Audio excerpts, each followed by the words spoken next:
All right, so let's run this command to start watching again. And let's go back to our browser and just take a look at our CSS to make sure that everything's squared away. So let's look at each one of these independently. We have our snippets, we have our hero sections, they look good. Let's reduce the size of this to see the multi-lines. Okay, let me scroll down a little bit.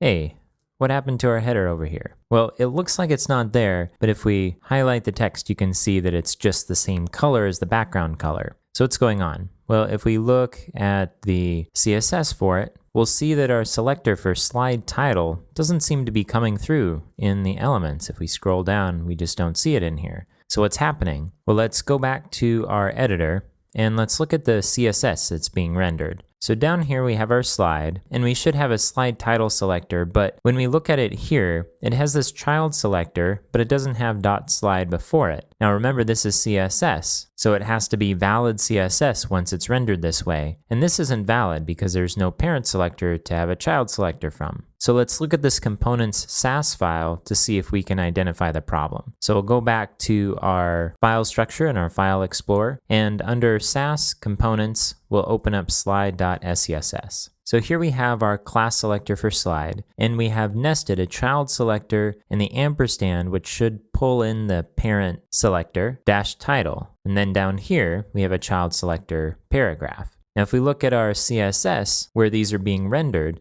we do have the child paragraph working here, and we do have the ampersand being replaced with .slide here, but for some reason it's not pulling in the .slide. So if I were to take a guess as to what's happening, it's that we can either use an ampersand or we can use nesting, but if we use an ampersand, it's going to assume we don't want this element nested in terms of selectors. We just have it nested in CSS in order to use the parent selector name and concatenate it with some other text for a different selector. So if that's the case, the way we can fix this is by using an ampersand to pull in the parent selector here, and then do a child selector, and then pull in the parent selector and concatenate it with dash title. So let's try this. We'll save it, we'll refresh, and now when we look at our CSS, we see .slide, we see our child selector, and then .slide dash title. And if we went back to the browser and refreshed, we'd see our CSS being pulled in. All right, let's keep scrolling down to see if we see any other problems.